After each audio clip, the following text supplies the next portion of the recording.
Hello, everyone. My name is Jenny Dodd. I'm the CEO of TAFE Directors Australia, and welcome to this afternoon, or if some of you are coming from the West, especially since we have one of our guest speakers from the West, this morning's session of TAFE Talks. Today's topic is Generative AI in TAFE Learning and Teaching. TDA acknowledges the traditional custodians of country throughout Australia and their connections to land, sea and community. We pay our respect to our elders past and present and extend that respect to all Aboriginal and Torres Strait Islander people joining us today. I'm coming to you from Ngunnawal country in Canberra, and I welcome and encourage you to put in your acknowledgement into the chat. For today's session, can you make sure that you use the Q&A if you want to ask our speakers a question? Don't use the chat, use that to chat with each other, but if you've got a question, please use the Q&A, which is down the bottom of your screen. So today is all about generative artificial intelligence, and we welcome 5 speakers, plus our corporate, including our corporate affiliate, D2L. So I really want to thank D2L. TDA runs a corporate affiliate program, and it is the corporate affiliates who are able to give us sufficient support to be able to run things like TAFE Talks without having to charge members. So thank you to D2L for your ongoing and long-term partnership with the TAFE sector and through TDA. D2L, for those of you unaware, is a global learning innovation company helping organisations, and many of you are clients of D2L, to reshape education and work. And at the end of our speakers today, Tony Maguire from D2L will give a few minutes, and Tony is the Regional Director, Australia and New Zealand for D2L. So welcome, Tony. I'd now like to introduce our speakers to you. And they are going to speak in order of how I'm introducing them now, but I'm going to introduce all of them together. First off, we have Dr. Shweta Singh, who's the Director of Vet Teaching and Learning at Central Queensland University. And Shweta also chairs what has been, I suppose it's been in place for about 12 months. Would that be right, Shweta? Our Generative AI network that TDA runs, and Shweta is the chair. Shweta will be followed by Dr. Suniti Rikari, Director Educational Quality, TAFE New South Wales, who will partner with Jackie Creasy, who's the Digital Product Manager for Commercial and Credential Education, also from TAFE New South Wales. So welcome, Suniti and Jackie. And our last speaker, before we hear from D2L, from Tony, will be Ferg Roper, who's the Principal Lecturer Learning and Development from South Metro TAFE in Western Australia. So to all of our speakers, thank you so much to the 5 of you for giving your time this afternoon. Each of our speakers are aware that if they seem to be going a little long, I will interrupt them. So if you think I'm being rude, they know in advance that's what I will do. But I'm sure that won't be necessary. So let's get going. I'd like to firstly introduce to you Shweta, and thank you very much, Shweta, for the work you've done in preparing for today. Over to you.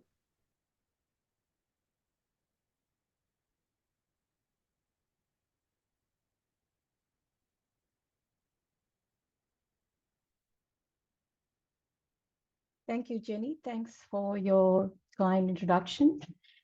And hopefully I've got the right screen on the presentation mode here. So good afternoon, everyone. Today, we are diving into one of the most transformative and talked topics in the education sector, that is GenAI.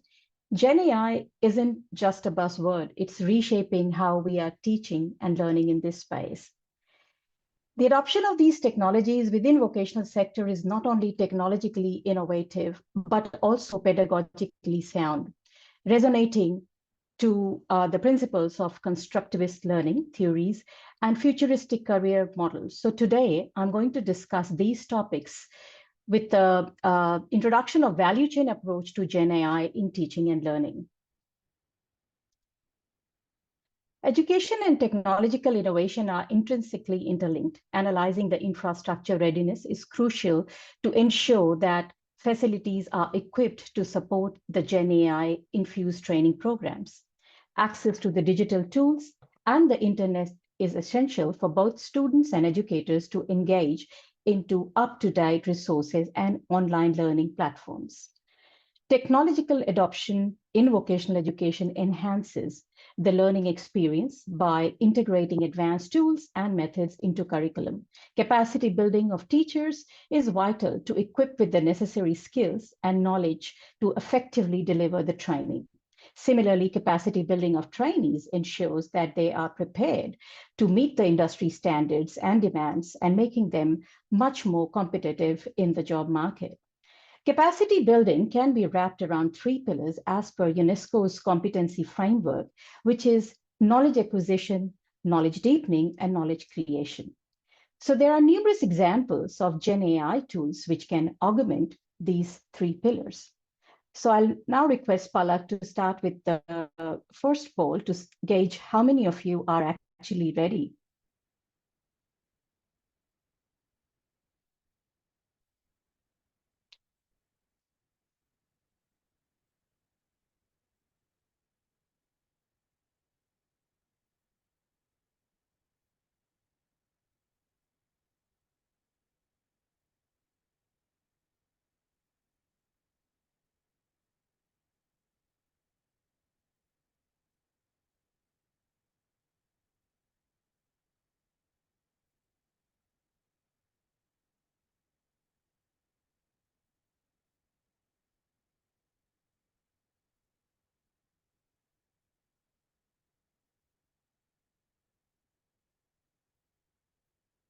That's quite interesting. So we have almost at par, disagree, and neutral when it comes to the technological readiness in your institutes. So that speaks that we need to go a little bit more to resource ourselves. Thank you, everyone who participated with this first poll.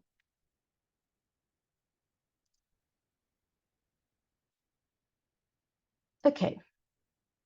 So education and technological innovation are intrinsically interlinked, as we mentioned before. However, there are lots of roles which GenAI can play within teaching and learning. So as illustrated by this table in front of you, GenAI provides alternative ways to understand problems or concepts, enhancing learners' comprehension. It can act as a probe. It stimulates critical thinking by developing arguments, right? By developing arguments against problems, fostering deep discussions. As a buddy, it can collaborate with students and generate ideas even for teachers to create lesson plans and marking rubrics. These roles demonstrate how GenAI can personalize and enrich the educational journey within that sector. A core element of learning is acquiring knowledge. We all agree with that. Cognitive learning strategies are methods that help learners to think and understand information effectively. GenAI tools like ChatGPT can assist in the process. CQUniversity has an holistic and strategic approach for leveraging the significant opportunities and addressing the challenges of GenAI together. Here's an example how. GenAI tools can aid in understanding the word department. Now, for some of you, it could be a meaning which is pertaining to a branch of organization. It could be in administrative district or could be used as a noun, but it all depends on the context. So this flowchart actually demonstrates a process of active engagement and reflection, ensuring the deep understanding and retention of complex information.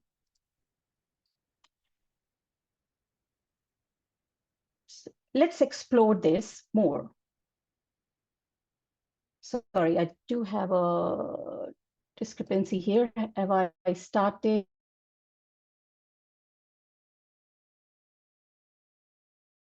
Okay. I think you're right now, Shweta. It seems to be on presentation mode now from my point of view. Is it on presentation mode now? Yes, Okay, it's good. Thank you. Okay, beautiful. Thank you very much. Okay, so yeah. So this is the just another exemplar of how GenAI can be used as an aid.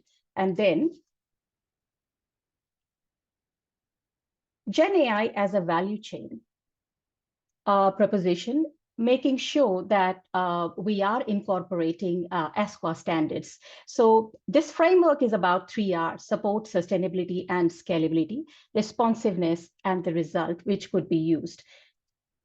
It is about that we ensure that educators and students both are supported with the necessary resource and assisted to use GenAI, relevant to make sure that AI tools is directly applicable to curriculum and enhance the learning experience. Sustainability, to implement all these AI tools in a longer term without having excessive cost of resource, automation of admin activities, resource optimization, scalability, ensuring that we are expanding to accommodate all the new learners, and for example, the language conversation for some of our equity students, to making sure they are understanding the content in a particular manner. I am not sure whether it is still sharing. Are you sharing, Shweta? You're fine. Just keep going. Yep, sure. So that's the other example of the department, like a core learning example, which I mentioned earlier, about how we can use ChatGPT in a manner where the cognitive learning can be supplemented by GenAI, and ChatGPT could be an example of such kind of tool with that. Okay. Now, just going to quickly discuss about the ethical implications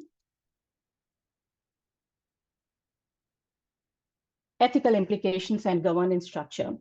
The integration of AI tools in vocational teaching and learning brings a significant ethical implication and governance challenge that must be carefully addressed. Data is the lifeblood of AI, as it fuels the algorithm, insights, and prediction. Hence, the key concerns include ensuring data privacy, security, and integrity, as AI systems often requires access to sensitive information, and also data can be potentially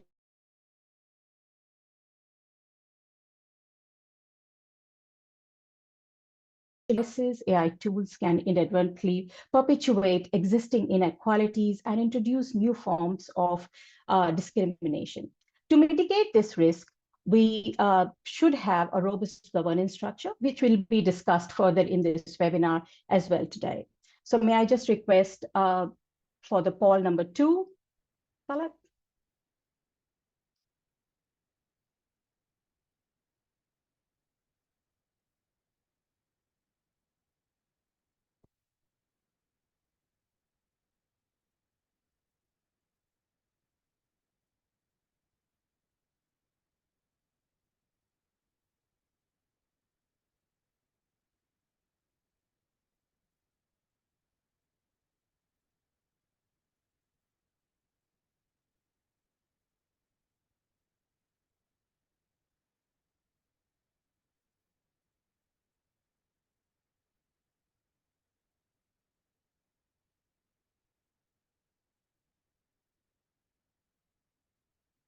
It's a similar kind of poll results which we had for number 1. Looks like, you know, some of the institutions have a clear strategic plan, while some are still in making, and some agree to the fact, which is good. So, you know, we are all working towards one goal. So what's next? That's the question. We as a team, we need to go towards the future direction of integrating AI in education, specifically within education sector, WET sector. It needs to come from 3 levels: macro level, which are the policymakers and the regulatory bodies; meso level, which is the institution and stakeholder; and micro level, educators need to develop that knowledge and skills to include AI in training and learning. And also, I would like to bring an attention to embrace the entrepreneurial learning, which suggests innovative approaches and mindset, which is really crucial in adapting the AI in our learning and journey. So that brings an end to my presentation there. Thank you very much. I would like to end with Stephen Covey's quotation, effective people are not problem-minded, they are opportunity-minded. They feed opportunities and starve problems. Thank you. Thanks very much, Shweta. I think you've raised a number of interesting concepts there, in particular 3 levels of what needs to happen now. Let's see if we get some questions being generated in the Q&A. And thanks, Ferg, for answering one of those questions. I'd now like to introduce Suniti and Jackie, who are our next speakers. Over to you, Suniti and Jackie. Thanks, Jenny. And while Jackie brings our presentation on screen, I'll just, so because we have a limited amount of time, 2 of the things that Jackie and I are going to focus on in this talk is really looking at the broader framework that we've used at TAFE New South Wales to respond to some of the changes and the impact of generative AI, particularly in education or learning and teaching. And then Jackie is going to provide you with some examples of some of the, sort of practices that we've put in place to make sure that as an organization, we're responding in the right way to some of these changes. So I'm going to start very quickly with providing you with a broad understanding of the scale at which we operate at TAFE New South Wales. So if we could go to the next slide, please, Jackie. And the slide that's going to show up on your screen shortly, and here it is, always, it's full of numbers, it's full of statistics, but one of the things I just wanted to start off by saying is that as an organization, we have a very large remit. We have a complex regulatory accrediting environment, and we have complexity in terms of the number of campuses, the number of students, the teaching staff, and some of, sort of the other statistics that are shown on screen here. But what I wanted to emphasize is no matter what the scale of the organization is, whether it's at, sort of the larger end, like we are, or even at, sort of the smaller RTOs, the changes that are being brought about by this type of technology is unprecedented. And Shweta touched a little bit on that in her presentation earlier in terms of, sort of the global and industry trends that are operating at the moment with regards to GenAI. So the biggest of these trends, of course, is the impact on education and in particular learning and teaching practice. And each organization has responded differently to this. But at TAFE New South Wales, our focus has very much been on understanding what the broader framework and the governance requirements and then the policy requirements are. So if we go to the next slide, please, Jackie. In terms of governance, one of the things that we know, particularly in education, is that addressing changes, particularly with things like GenAI, in a systematic and holistic way is really, really important. And the biggest way we can do this in a systematic way is through governance and policy. So we very much focus on a whole of institution response because we know that GenAI has an impact on governance, and has an impact on updating our policies and guidelines. It really affects the way that our decision-making and reflection need to take place. And most importantly, it has a really critical impact on the way that we conduct our continuous improvement activities. We need to ensure that we're still closely reviewing and monitoring the impact of technologies such as GenAI. And one of the ways, so 2 of the things that I wanted to touch on briefly is looking at the GenAI and education policy that we've developed, and then the GenAI action plan. So if we go to the next slide, please, Jackie. In terms of the GenAI in education policy, we know that policies should focus on areas like curriculum, assessment, capability development, infrastructure, resources, industry collaboration, ethical use of the technology, evaluation, and my favorite word, quality assurance. So those are all of the areas that we've kept in mind when we've developed our GenAI and education policy. And this development of this policy involved lots of different parts of the organization. And it was a really interesting exercise in understanding what a holistic review across an organization could look like with using the lens of generative AI.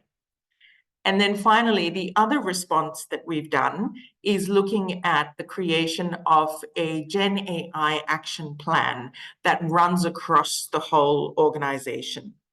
So if we go to the next slide, please. So on the screen here, you can see the key principles and the goals of our GenAI action plan. And some of you, or most of you, may know that the higher education regulator, TEXA, asked all higher education providers to create an institutional action plan in response, sort of outlining the responses to generative AI. What we did was we began with a principles-based approach. And on the left-hand column, you can see the key principles that we've outlined in our action plan. And what we did was we proactively developed the action plan to run across both vocational education and higher education. Because if you see the goals, which are on the right-hand column, things like learner experience, resources and assessment, course design, academic integrity, educator development, reviewing, monitoring, academic governance, those go across both vocational ed and higher ed. So we very much focused our plan on that really holistic understanding of both sectors.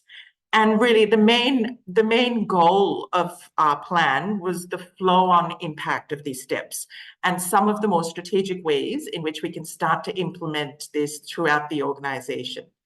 And that's where I'll hand over to Jackie, because she'll take you through some of the examples of what the implementation of this action plan looks like in terms of our organization. So over to you, Jackie. Excellent. Thank you, Suniti. Just a quick test. Can you hear me? Did that work? Oh, fantastic. Excellent. So hi all, Jackie Creasy here, Digital Product Manager at TAFE New South Wales. So keeping in mind the principles and goals in our GenAI action plan, I'm focusing on the educator development goal. We have a number of initiatives in flight that focus on the educator and staff capability uplift around GenAI in teaching and learning. And while we do have a few initiatives in flight, I'm really going to touch on a couple because we're limited on time today. So we've developed an internal resource, the Generative AI for TAFE New South Wales Education Developers module, which is specifically written for designers and developers of vet learning materials and covers 7 key topics. We have, a good number of enrollments in there, currently sitting at 646 staff enrolled, which is just fantastic. In addition, we're also developing AI and assessment capability development module for TAFE staff, which covers redesigning of assessment to reduce AI risk. And the other being the Artificial Intelligence Hub, which is a knowledge and tool repository for our staff and educators, which is built on our TAFE intranet. And we also have the AI Insider Initiative. So this is a newsletter that's released every 3 weeks and stored on the AI Hub for access for everybody. And the purpose of this initiative is really focusing on developing capability by encouraging exploration and knowledge sharing. Ultimately, also not to be scared of the tools. So let's talk about the AI Insider. So the AI Insider newsletter was initially initiated in response to the continuously changing landscape of AI, and we all remember how chaotic that was. And there was a lot of confusion and misinformation around this. So we designed a communication strategy targeted at staff and educators, which scaffolds information around GenAI in the following areas. So we've got AI in education. So that's looking at how our internal staff and educators are using GenAI in their practice. So there's examples, but also articles from external institutes to provide context, the overarching context, breaking news and industry insights, the impact on different industries and how GenAI is being used in those industries. Policy insights, so looking at policy updates, regulations, information around data privacy, but also definitions like sensitive and non-sensitive data. What can we put in these tools and what can't we put in these tools? Discovery Zone, we provide tutorials and tools for educators and staff to explore. And then also feedback and encourage the submission of examples. And this is where the fun begins. We seek examples directly from staff and educators on how they are using GenAI in their practice. And we reshare these in our AI Insider newsletter. And actually, it's been quite successful. We've had over 200 readers per issue, and we frequently receive positive feedback. So speaking of examples, I only have enough time to touch on 2 examples of how GenAI has been used in teaching and learning, and these have been submitted directly from our teachers. So example 1, In one of our campuses, our carpentry sections, in a recent project, learners used GenAI to craft their own safe work method statements for scaffold erection. So moving away from traditional standard documents. This approach enabled learners to take greater ownership of the safety process and allowing for more engaging and personal learning experience in the classroom. So one student shared that he was blown away by how the AI helped him create a document that he could truly own himself. So the positive feedback from learners has highlighted the effectiveness of AI in simplifying complex tasks and underscores the value of creating personalized, relevant safety documents. One of our educators who led this specific initiative stated that taking this approach in classes not only streamlined the learning process, but also deepened the learners' understanding and commitment to workplace safety. Okay, this one, the example 2, is a little bit close to home. I used to be a game design and development teacher myself back in the day. So educators have included ChatGPT and other tools such as Ludo.ai as part of learning activities in the classroom to assist learners with narrowing down the scope of their projects by brainstorming and refining game concepts and game ideas. And of course, with guardrails in place, so looking at restricted to concept generation, no copying and pasting of responses. The guardrails are there, from the get-go. Also to share the tool history with their educator. So they encourage in-class collaboration amongst learners through sharing of their individual brainstorming prompts and responses, so resulting in an increase in prompt engineering skills and concept refinement. So using GenAI is particularly beneficial for learners with logical thinking styles who often struggle with concept creation. And it helps them overcome challenges, making it easy to narrow down ideas or even get started on a project. What do we call that? Is it writer's block? Creative's block? So we've seen firsthand how valuable AI is in concept development. And what is interesting is that students who do use AI to generate and refine ideas, they gradually reduce their reliance on these tools as their concepts evolve, so they have true ownership of their work. It can also reduce roadblocks in the learner's workflow and assist with research. And what's the result?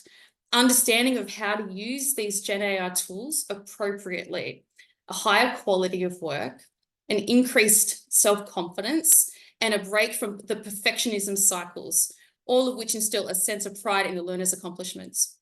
So we know that industries such as the gaming industry are being reshaped by GenAI and these AI tools. And in this specific example, these tools can be used at any stage of the game design and development process. And we know that it's not the only industry that would be impacted. And so that is why it is so important to encourage exploration of GenAI in teaching and learning through an ethical and responsible use lens. So as AI continues to reshape the industries, it's more important than ever to prepare our learners, for the future workforce. And we know that the preparation starts with our staff and our emerging educators who are at the forefront, of passing on the skills that learners need to succeed in an AI-driven world. And we're focused on supporting the use of GenAI in teaching and learning by building educator and staff capabilities, making sure that everyone understands how to use the tools, the limitations and the risks around these associated tools, ensuring that AI is leveraged in a way that is ethical, responsible, and effective, and in line with our, GenAI education policy and other associated policies and frameworks. Thank you. Fabulous. Thank you both. Thank you, Jackie. Thank you, Suniti. Really interesting work coming out of TAFE New South Wales. So thank you. I'm now going to go to Western Australia and ask Ferg, who is from South Metro, to talk about what's happening over there. So thank you very much, Ferg. Thank you very much, Jenny, and thank you to our previous presenters. Lots of great ideas and examples coming through there. My presentation is going to zoom in and maybe take a bit of a different perspective than the previous presentations, and really focus on what are we doing as educators and with our students in the classroom or in the workshops that they're in. And we know that AI can do amazing things. They can write reports and calculate equations and simulate conversations. And it gets me thinking, is this the future of learning, or are we missing something along the way? And you might think, of course, learning still matters, but I'd like to share this quote with you. And this is from a report called Education Hazards of Generative AI. Not long ago, it was common to hear some educators ask, why teach if students can Google it? With the commercial deployment of chatbots, some educators ask, why teach if students...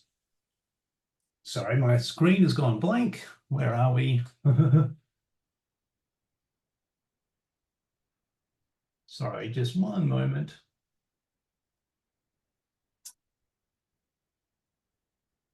Just minimizing that. There we go. Let me just rejig this PowerPoint. Sorry, there we go. So, not long ago, it was common to hear some educators ask, why teach it if students can Google it? With the commercial deployment of chatbots, some educators ask, why teach it if students can have generative AI do it? So my question then becomes, are educators and policymakers promoting AI without due consideration for the core of what we do?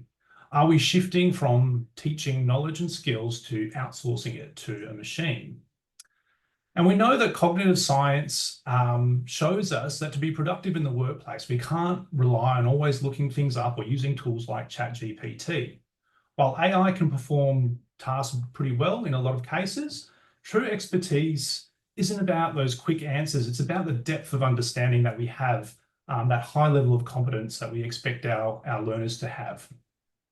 A lot of what we do requires high levels of automaticity, decision-making, and problem-solving, and that only comes from learning a great deal of those core knowledge and skills.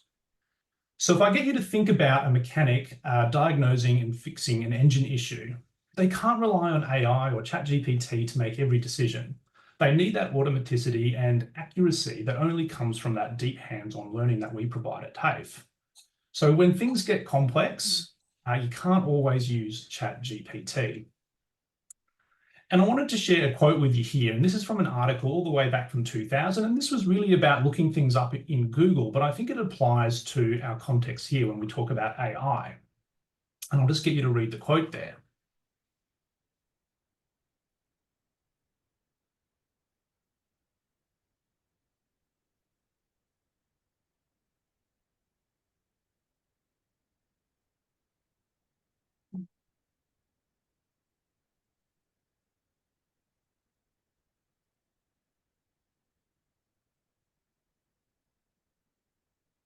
So knowledge builds on knowledge, but what are some of the things that we're finding in terms of the research around ChatGPT and how it affects learning?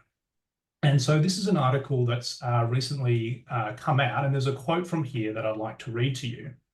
Consistent with prior work, our results show that access to GPT-4 significantly improves performance, but when access is subsequently taken away, students actually perform worse than those who never had access. That is, access to ChatGPT can harm educational outcomes.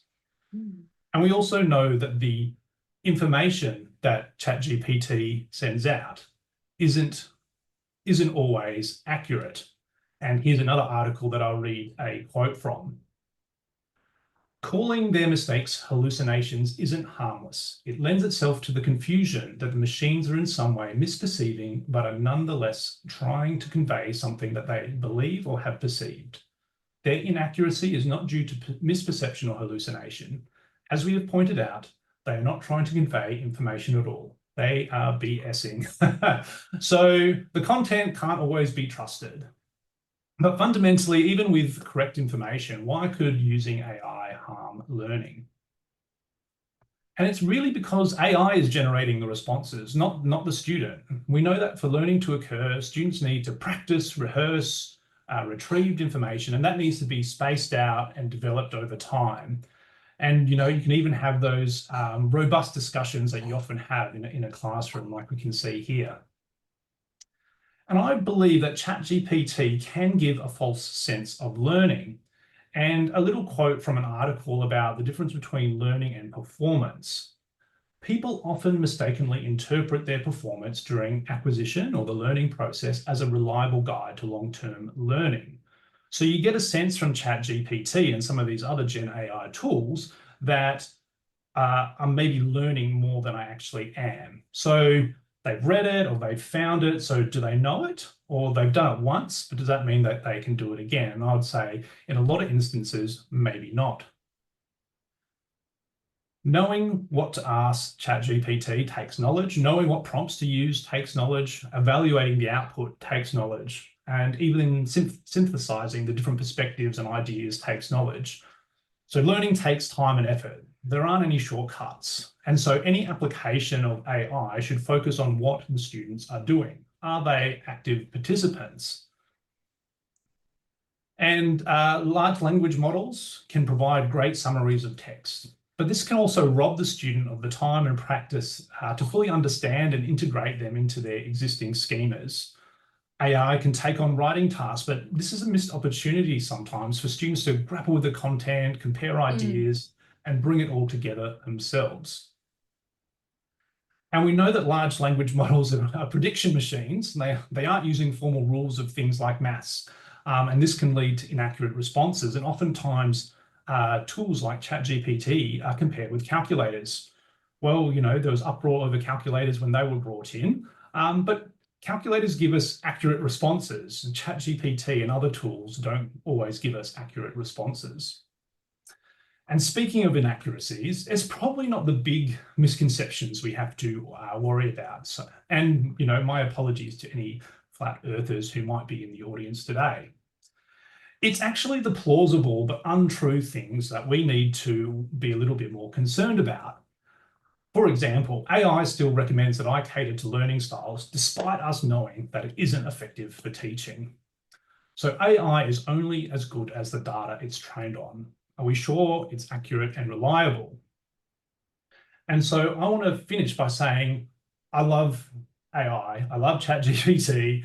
It's not all doom and gloom, but I think we should really take a step back and ask some really key questions as educators. So how is this use of AI helping my students learn? How am I sure it's their work?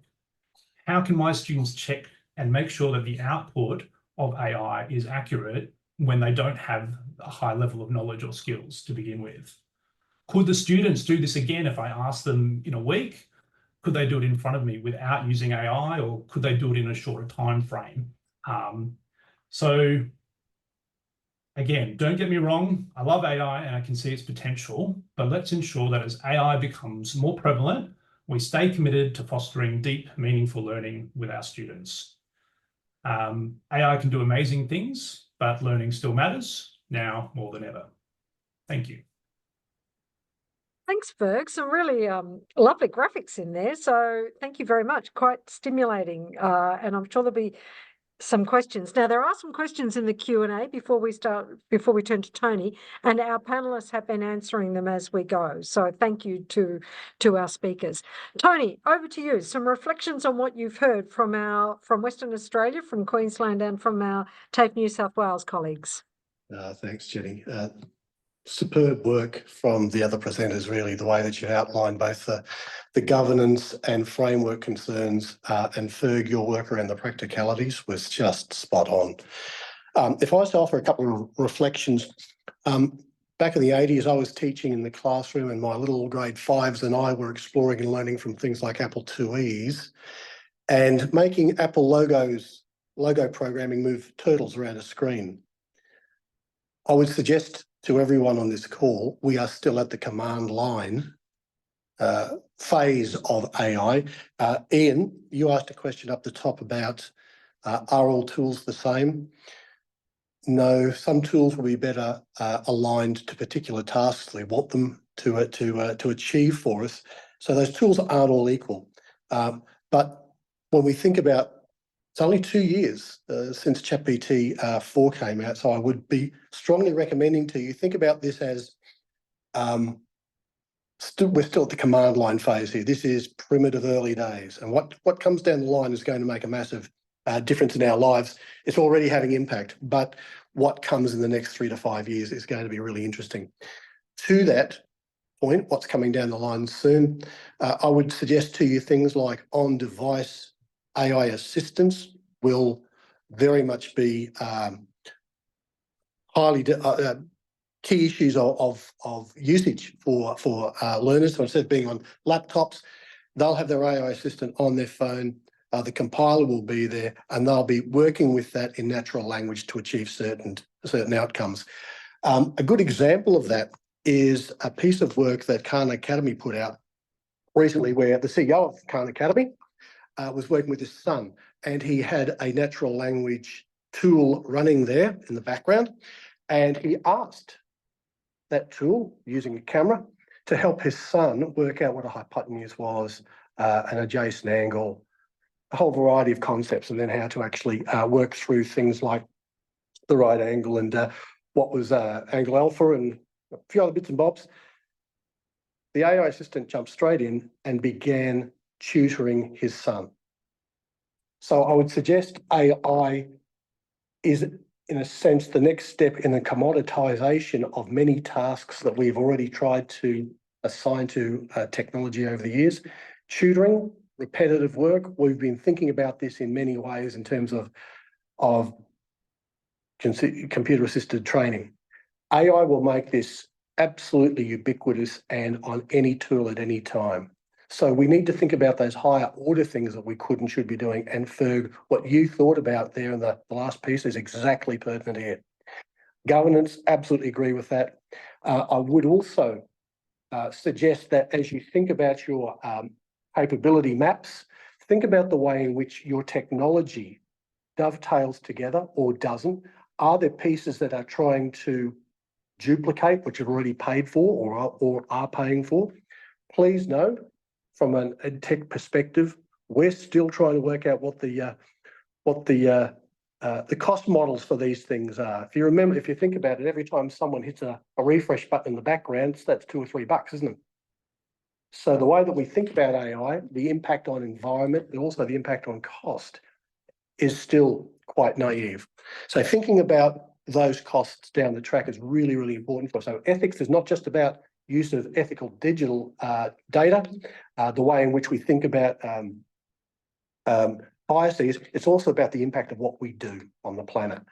I guess if I was thinking about the last piece there from D2L's perspective, we started thinking about the way that we embed AI in our platform in ways that immediately surface for the educator, the practitioner. They're the easy wins, there's the simple wins, and they're the ones that can be properly guardrailed to minimise unwanted impact but maximise educational benefit. A good example of that is about 5 weeks ago, D2L signed an agreement with H5P, where we acquired H5P. And there's two streams to this, I guess. First of all, what happens within the Brightspace platform? The affordances of H5P will be made available natively over time in Brightspace. But more importantly, the existing open source framework, h5p.org and h5p.com, will remain untouched going forward. So there's probably another conversation to be had there, Jenny, at some point in the future. I've just got off a call with all of the leaders from ACODE and Escalite around that, specifically with our Chief Strategy Officer here. And yesterday we had a webinar and live session with Santore, who's the CEO of H5P, in the room with our Chief Strategy Officer here in Melbourne. So we would like to get on the front foot and provide access to TAFE leaders who have some questions around this, and then maybe work with you around how we can release that information more broadly, because it will be of quite importance to a lot of folks. I'm going to finish there. Thanks very much, Tony. There's a few things there, so we might pick those up, if not today, in another webinar at some point, another TAFE Talks.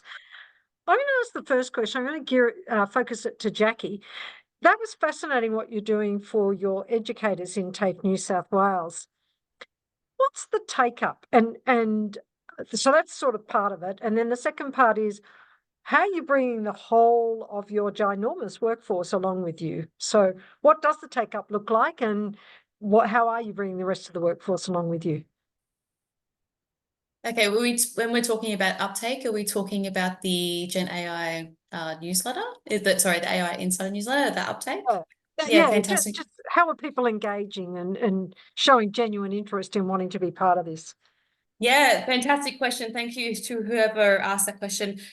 So we send out via comms, specific comms channels. We also host all of these AI Insider newsletters on our intranet, so it's freely available for everyone. We always seek feedback, so we have forms. In those communication channels, we put out forms to see, first of all, is the content what they're hoping for? Is there any areas of interest that they would prefer to see in this, in this initiative or in the newsletter? We do stretch goal a little bit and sometimes put in activities for people to participate in, so then we can actually see that they are engaged in the newsletter. We also have data that says like how long the read time is and amount of viewers from the back end. So that's how we can tell from a data perspective that they're engaged. I mean, I guess the next goal for us is to push it out further than what we currently have. So at the moment we're reaching 200 plus viewers, but now we're looking to extend that and take other avenues in TAFE. And the second part of my question, Jackie, Thank you. for either you or Suniti, was, the TAFE workforce it's always been diverse. So you'll get some people who are early adopters, you'll get the next mob come with you, and then you'll get a whole range of people that you also need to bring on the journey. Have you got some strategies for that last group of how you're going to bring them on that journey of starting to engage with some of this new thinking? I can jump in, Jackie, and then maybe you can provide some examples if you want. But Jenny, it's a really interesting question, because I think it goes to the heart of the change that's happening and the impact of this technology in education. And one of the things, I spoke broadly about our frameworks, but one of the examples, and Jackie touched on this briefly, is that we've also recently launched a module in our LMS, which is called GenAI for staff and educators. And that's actually a module that goes through some of the various ways in which educators can start to play with the technology, engage with the technology, but also really use it in their learning and teaching practice. Because ultimately, it's about what happens in the classroom that's really important. And one of the things that we're aiming to do, this is not something that we've done yet, is to actually make that that module part of our mandatory training suite that all staff have to undertake every year. And I think that's a way for us to make sure that it becomes something that people consider as part of their practice. It's updated yearly, which means that we can keep abreast with some of these changes. Tony spoke about technology like H5P. It's a really interesting space, because when you think about things like H5P, you can look at summative assessments and formative assessments, and then starting to really connect that back to what Shweta was talking about in terms of that, sort of engagement early, engagement often, and also some of the considerations of that engagement by students in the classroom with experts like teachers, taking them through it in quite a sustained way. So I think that, there's lots of opportunities in this space, and I can talk for a very long time about what that needs to look like. So I'll stop there and hand back to you, Jenny. Thanks, Suniti. And maybe, Shweta, do you have a comment on what Suniti's just talked about in terms of engaging teachers and staff around, it's easy. I think someone's just posted it. It's easy to pick up the early adopters, much harder to pick up, I've been in the TAFE work for a very long time. There'll be resistance even in some of our teachers to any digital solutions. So your thoughts? Yeah, thanks, Jenny. That's a challenge in itself, because yes, the teachers to adapt, but here at CQU, we have developed our own guardrails and policies around. We conduct weekly sessions for teachers to engage and have questions, and numerous other communication pathways where we can engage our teachers and educators to see what's happening. And being a dual sector university, it's quite imperative for us to engage across the board. So we have got some good communication tools which leverage of all these kind of things and inform them about what kind of AI tools is best to be used in the teaching and learning space. Yeah. That's really helpful, I think. So thank you for that. Ferg, over to you now. Knowledge builds on knowledge, you said. So let's turn our attention to learners. What are some of your strategies when you think that the learner has not got the base knowledge but is using some of these tools to actually deliver some assessment outcomes? Yeah, so I think assessment integrity is obviously very key for us in the vet sector, and ensuring authenticity is very, very important. And so, I mean, some of the things that we can do is, you know, and there might be, I don't know how other people do it across over East and that kind of things, but, you know, having your assessment face to face, doing oral assessment, doing authenticity checks where you kind of touch base with your learners and ask them a couple of questions and that kind of thing. So I think some of that stuff is just stuff that we've always been doing, and it's not unusual for us. And I think the main difference here for us in vet is that now that it's so easy for people just to pop a question into ChatGPT and get an answer out, it's much more tempting for students to use it. And it also seems to have coincided with an increase in plagiarism in terms of those responses coming through. So what I'm hearing from our educators is that they are suspecting a lot more of the students' assessment work has been generated through ChatGPT or another tool. I've certainly detected that or suspected that. And then it comes back to us starting to think about workload considerations and how am I going to, you know, address plagiarism if half the class has been using ChatGPT to make responses. And it makes me think about, okay, do I need to change my assessment approach? Do I need to do this face-to-face? Do I need to change the types of questions or types of tasks that I'm developing with my assessment tools as well? So I guess, Ferg, in some ways there's this difference between assessment and learning, and as students are learning, their ability to utilize some of these tools is very useful, but then it's the balance, how you balance out the assessment. There's a question here from Alan Maguire around will a learner like getting feedback from a machine rather than getting feedback from a person? And I guess as educators, most of us know that the one thing students crave and crave more of than we can ever give as educators is feedbacks. Thoughts, Ferg?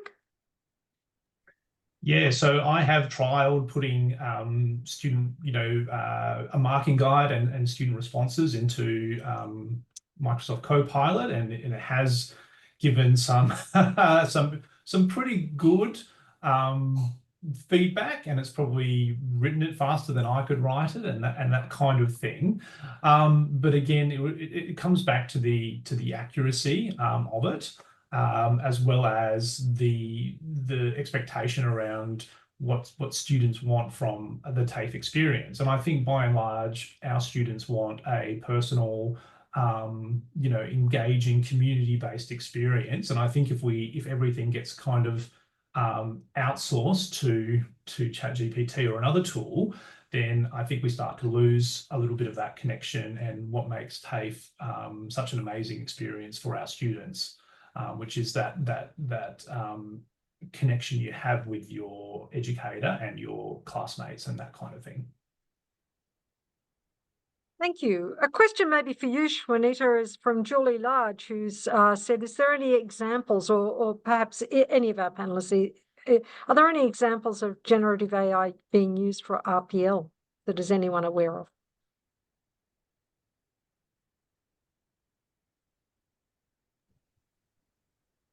Feel free, anyone else? That's quite a contentious issue. Sorry, Shweta. Yep, no, RPL, that's one of the things which across the vet sector, we all are looking into it on how GenAI, like, you know, at the moment, it's very naive. It's at embryonic stage, I would say, because there isn't any particular one unless and until we have really contextualize a chatbot to do the RPL, but there is a lot of cognitive skills required because of the amount of evidence which can plug into a particular RPL. It's quite a huge thing. So I would say nothing from our side at this point in time. Happy to hear from what others says. Anything from Suniti or Jackie on the RPL question?